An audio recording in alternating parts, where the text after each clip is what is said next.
Después de que su esposo muriera, para Margaret Nyman fue difícil aceptar un término que las personas usaban para identificarla. Viuda. Es una enorme, enorme palabra. Es oscura, es negativa y eres tú. Y tú piensas, bueno, ¿cómo hago esto? Yo no quiero hacer esto. Yo nunca quise ser una viuda.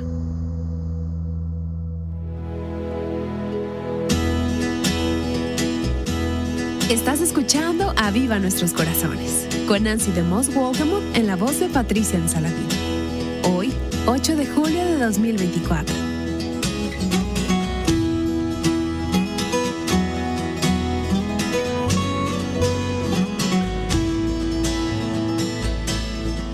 Durante los últimos episodios hemos estado hablando con Margaret Nyman, quien ha escrito un libro titulado Hope for an Aching Heart, Esperanza para un corazón dolido, disponible solamente en inglés. Este es un libro devocional para viudas. Permíteme leer algo que una persona de nuestro equipo, quien leyó este libro cuando salió por primera vez, escribió. Ella nos dijo: al principio pensé que era un libro para viudas, pero he cambiado de opinión.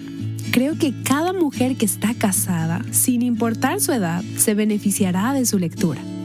He aprendido a ser más sensible y atenta a las viudas y a entender lo que están atravesando.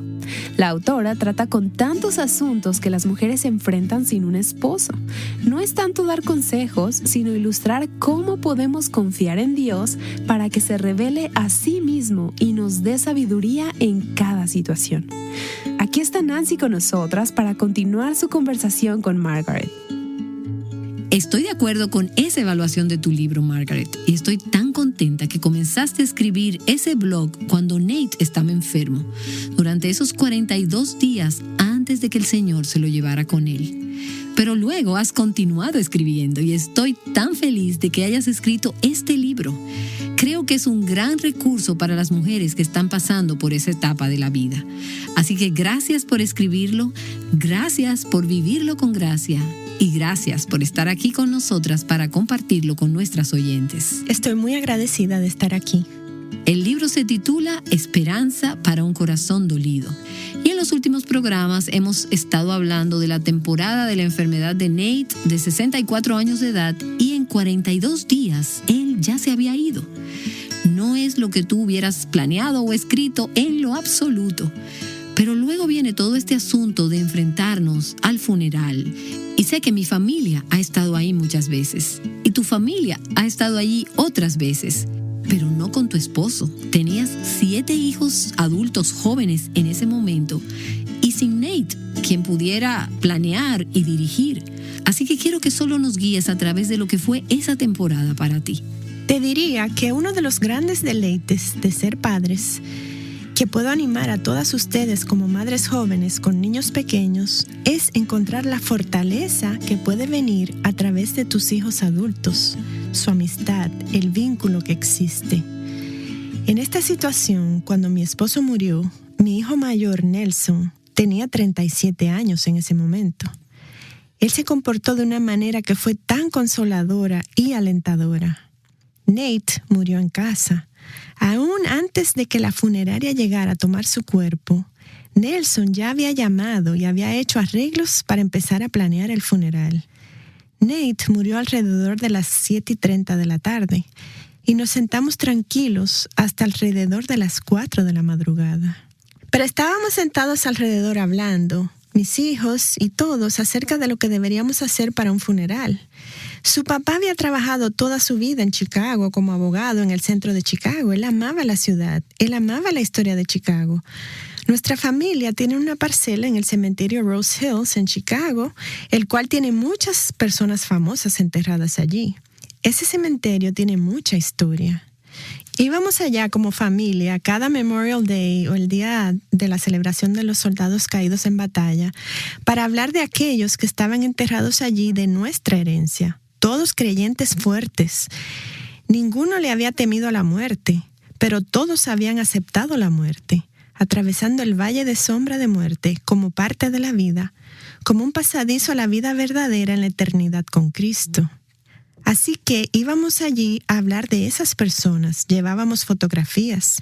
Mi hermana tiene un cuaderno con escritos de ellos. Los leíamos en voz alta y hacíamos nuestros pequeños servicios cada Memorial Day. Luego íbamos a comer y a jugar béisbol. Esto fue parte de nuestra herencia por décadas. Tenemos una fotografía de mi mamá y de mi papá de pie, plantando flores y haciendo esas cosas, y ahora ellos están enterrados allí. Tengo una foto de Nate parado encima del lugar donde él iba a ser enterrado unos meses después, hablando de alguien que estaba enterrado allí en ese cementerio. Mi mamá, quien ahora está enterrada allí también, solía decir a sus nietos: no se pongan nerviosos por venir a este lugar. No se pongan nerviosos pensando en mi viejo cuerpo yaciendo allí debajo de la tierra. Yo no estoy allí.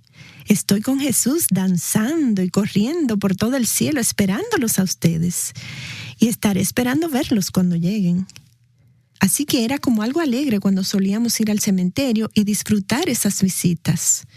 Bueno, ahora era nuestro turno de planear el funeral de Nate e ir a ese cementerio. Pero pensé que sería bueno iniciar una nueva tradición, ya que nos habíamos mudado a Michigan. Hay un pequeño cementerio de campo en Michigan, el cual es pequeño y está rodeado por campos de maíz y hermosas flores silvestres. Es muy pastoral. Pensé que sería agradable enterrarlo cerca de mi nuevo hogar en Michigan, cerca de mi pequeña casa de campo. Nos sentamos alrededor de la mesa. Nelson tomó el liderazgo y dijo: bueno, ¿qué quisiera papá? Ellos le llamaban así. ¿Qué quisiera papá que nosotros hiciéramos? Y el consenso fue llevarle a Rose Hill en Chicago. Eso me convenció. Yo quería hacer lo que él hubiese querido. Así que ellos comenzaron a planificar el funeral. El día después que él murió, mis 2 hijos mayores fueron a Chicago y se encontraron con mi hermano, quien vive allí. Yo nunca tuve que hacer esas desgarradoras tareas de elegir el ataúd y todo eso. Ellos hicieron cargo y lo hicieron todo. En casa trabajamos en un programa y queríamos que el Señor fuera glorificado en los himnos y en todo lo que allí sucediera. El funeral se hizo 3 días después. Fuimos todos a Chicago, nos quedamos en casa de mi hermana para pasar la noche y todos mis hijos tuvieron una parte. No creo que yo me hubiese podido poner de pie en el funeral de mis padres y tener una parte. Pero cada uno de ellos se puso de pie y dijo algo. Hizo, leyó, oró. Fue tan significativo para mí estar sentada en la fila delantera, inmóvil y temblorosa, viendo los 7 hijos más 2 hijos políticos diciendo cosas buenas de su padre. Así que no fue negativo. Cuando nos dirigimos al cementerio, era un lugar familiar donde todos habíamos estado desde que éramos pequeños y todos amábamos ir.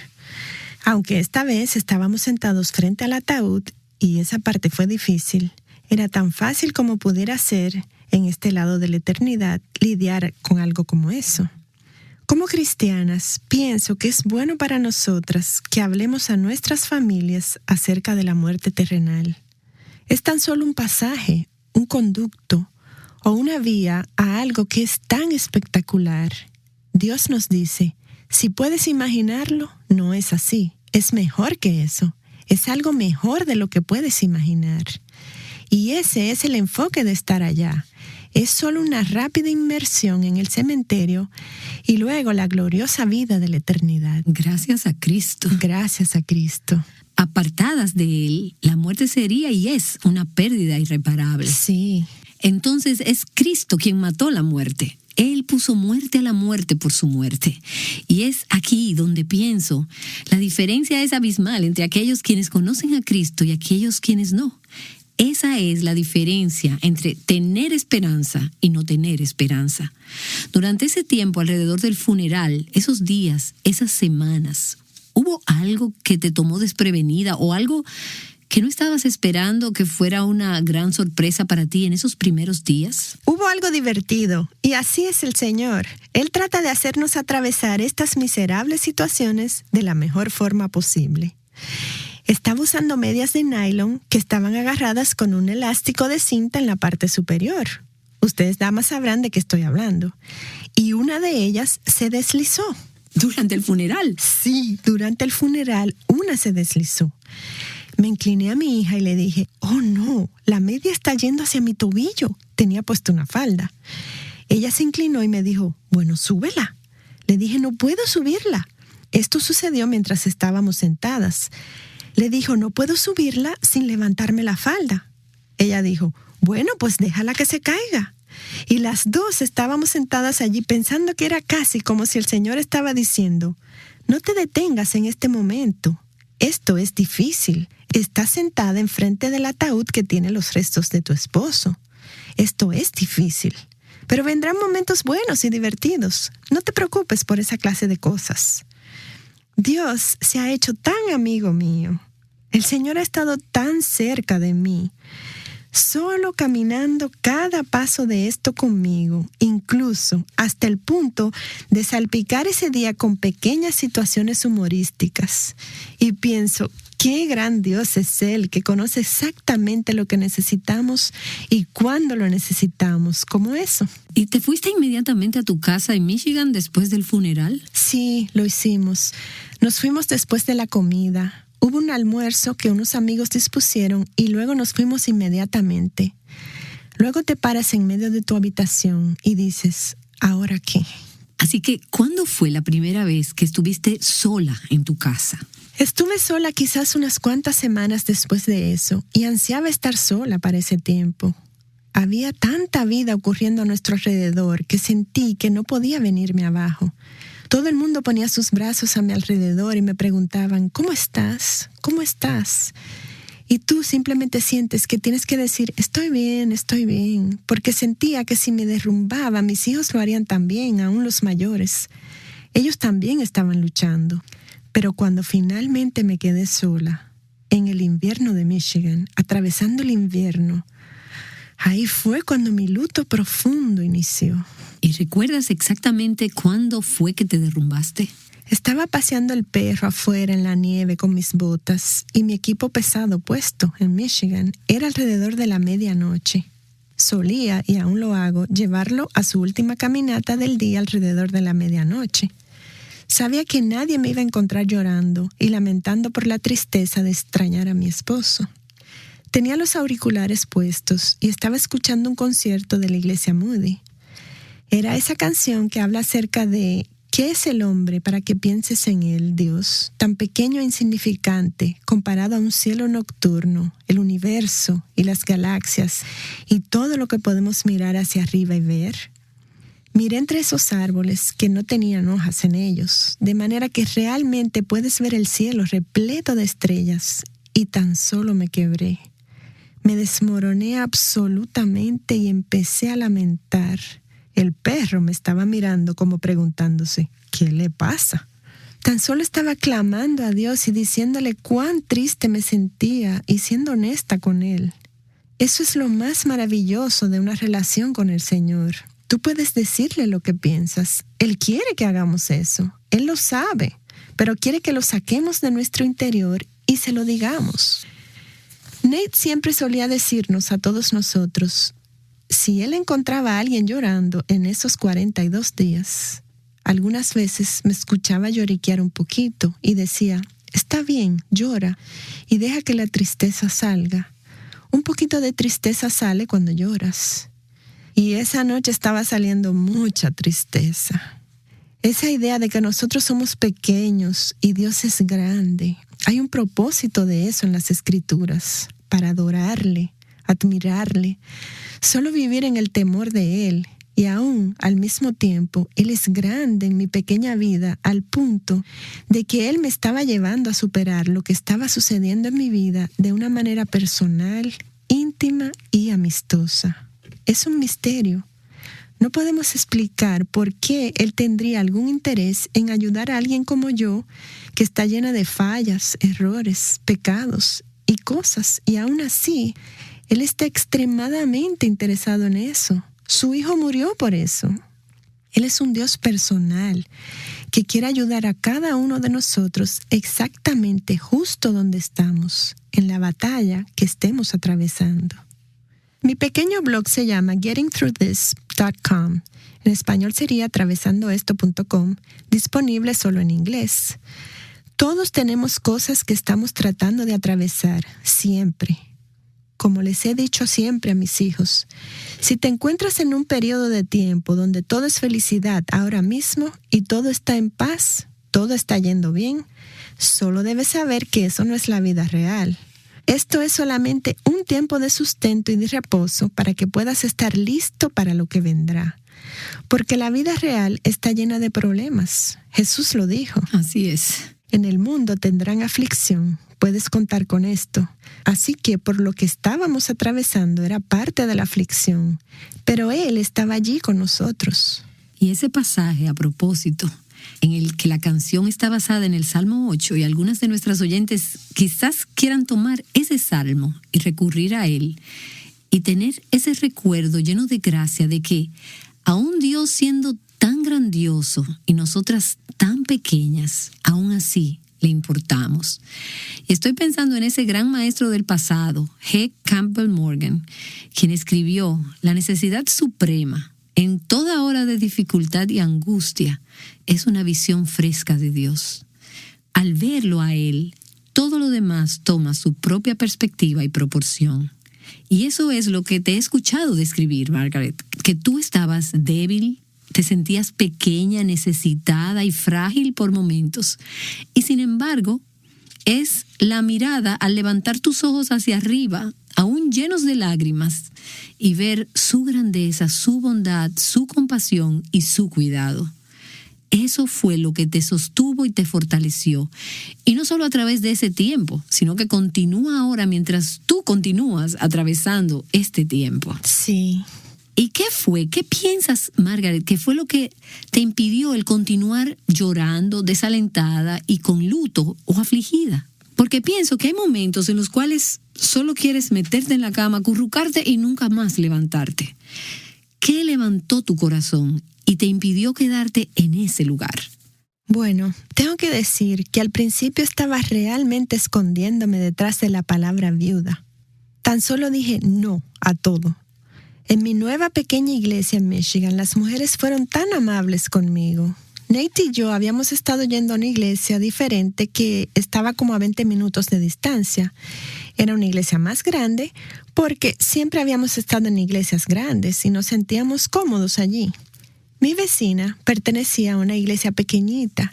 Ella siempre me invitaba a los estudios bíblicos para mujeres. Ella me dijo: es solo un grupo de 20 de nosotras más o menos y nos reunimos cada martes en la mañana. Es muy discreto y no tienes que hacer ninguna tarea si no quieres, solo vienes. Y yo dije: oh, gracias de todas maneras, pero no.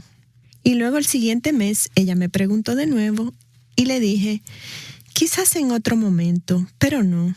Y otra vez diría no. Y luego me invitó a cenar y le dije: no.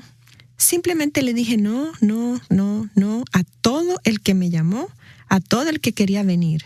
Solo quería estar sola.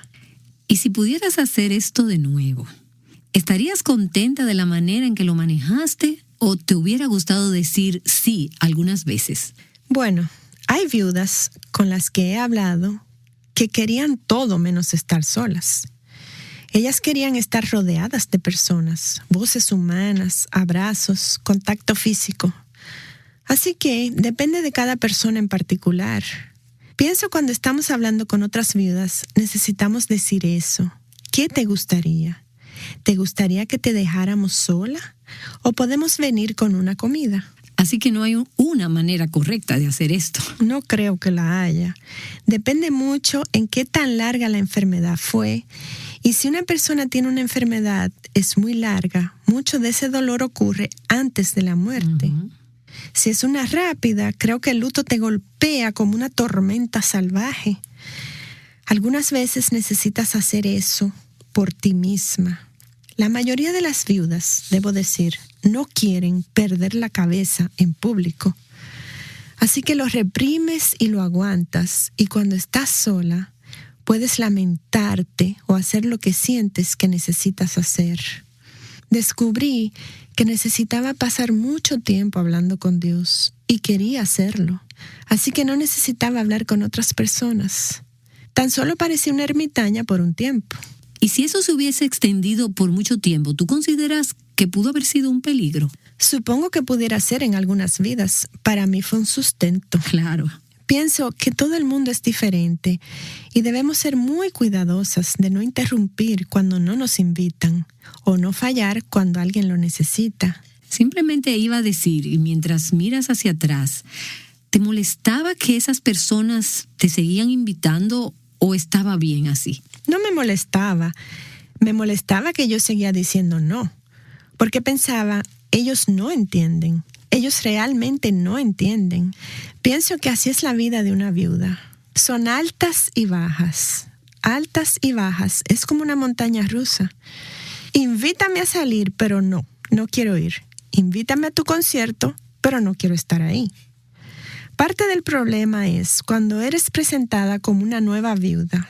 Esta es mi amiga Margaret. Ella acaba de perder a su esposo. Se convierte en la identidad que te envuelve en un momento cuando estás luchando con tener esa identidad y hacerlo parte de ti. Es una enorme, enorme palabra. Viuda. Es oscura. Es negativa. Y eres tú. Y tú piensas, bueno, ¿cómo hago esto? Yo no quiero hacer esto. Yo nunca quise ser una viuda. Sin mencionar todas las batallas por las que estás pasando cuando estás extrañando a tu esposo en particular. Y ni siquiera puedes hablar con él. Cuando dices no, estás diciendo no. No me presentes como una viuda. No me hagas tener una charla con personas que nunca había conocido antes. No digas, esta es mi amiga Kelly y su madre es una viuda. Dame un minuto para acostumbrarme a esto. Contra eso es que me estaba rebelando. Bueno, no realmente rebelándome, pero alejándome. Pero eventualmente, meses más tarde, mi paciente vecina, quien se había convertido ahora en una amiga muy querida, seguía diciéndome amablemente, ¿quieres venir? Déjame saber. Pero ella no solo decía, me llama si quieres ir, porque yo nunca la hubiera llamado. Pero un día dije, ok, voy a ir. Cuando entré al estudio bíblico, la mitad eran viudas y todas ellas más avanzadas en el viaje de donde yo me encontraba. Y definitivamente me senté entre ellas y me sentí como que había llegado a casa. Fue algo que Dios había preparado. Hubiera estado bien haber ido tan solo ese primer mes. Probablemente lo hubiera hecho y ellas hubieran avanzado hacia mí. Estaba lista. Ellas sabían sobre mí y yo llegué con mi vecina. Todavía hoy en día voy a ese estudio con ella. La viudez es tanto un comienzo como lo es el matrimonio. No es algo que lo esperamos, pero es un comienzo. Y puedes hacer con ello lo que Dios quiere que tú hagas de ello. O puedes envolverte bien y quedarte como yo estaba. Hubo esa corta etapa de ermitaña para mí que duró algunos meses. Pero después de eso, fue como si Dios hubiera dicho, bueno, vamos a continuar lamentando, pero el tsunami está detrás de ti. Creo que podemos hacer algo por otros ahora. Esto será bueno para ti. Mi hermana, quien es mi querida amiga, no entiende la viudez como yo, porque yo soy una viuda y ella no lo es. Pienso que toda viuda necesita otra viuda. Tú necesitas a alguien que haya recorrido este camino primero. En la medida en que tú hablas, ves la luz delantera que ilumina las piedras que encuentras en el sendero. Tú necesitas a alguien que lo haya recorrido antes que tú para decir, lo que estás sintiendo es normal. De esta manera fue como yo lidié con esto. Esto es lo que experimentarás después. Por lo menos lo fue para mí. Te sientes como en casa con la vida de esa persona. Pensando en cómo poder trabajar todo esto para una viuda, tú puedes conocer una nueva viuda. Yo pienso que juntarte con otra viuda en el grupo, tú verás que esa persona gravita sobre ese hecho. Yo soy la primera viuda en mi grupo de amigas. Ellas son amadas para mí y ellas han venido y me han ministrado y me han dado y dado y dado. Y sin ellas estaría perdida también. Pero de viuda a viuda es importante también. Es parte de esto. Y gracias a Dios por esa vecina quien no dejó de invitarte y de ser paciente. Bendícela, su nombre es Linda Miller. Ella no empujó, pero se mantuvo disponible. Así que fueron muchos roles diferentes allí. Ves a tus amigas que no eran viudas, a tu hermana, a esta vecina, las viudas en ese grupo, en ese estudio bíblico. ¿Y no es esta una imagen del cuerpo de Cristo? Así es. Es una imagen de cómo nosotras nos necesitamos unas a otras y cómo podemos ser parte de la vida de la otra en diferentes maneras y en diferentes tiempos. Sí, y la palabra para nosotras todas en tratar de ayudar a otra viuda es, como tú dices, no te des por vencida. Sé gentil y no te sientas como, bueno, ella no quiere venir. ¿Para qué entonces seguir? Yo voy a dejar de preguntar, ella no quiere. Pero mira, eso va a cambiar, todo cambia. Solo continúa delicadamente preguntando. La única cosa que nosotras sabemos que no es buena es decir, si tú necesitas algo, solo llámame. Nadie te llamará, solo propon algunas cosas. Margaret, hay muchas preguntas más que me gustaría hacerte y sé que nuestras oyentes quieren conocer más acerca de tu peregrinaje y de cómo el Señor ministró gracia a ti a través de su pueblo.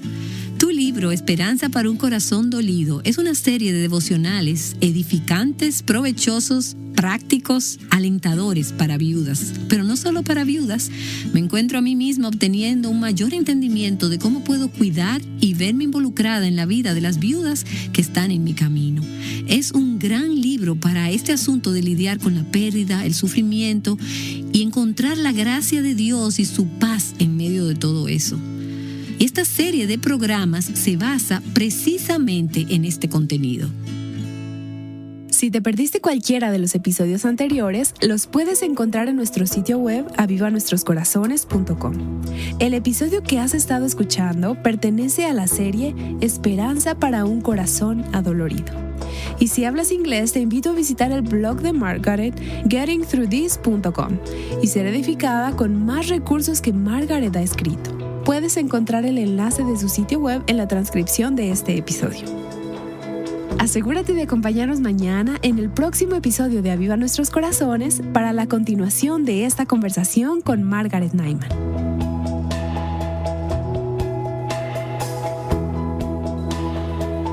Enfrentando cada etapa de la vida sin temor, Aviva Nuestros Corazones es un ministerio de alcance de Revive Our Hearts.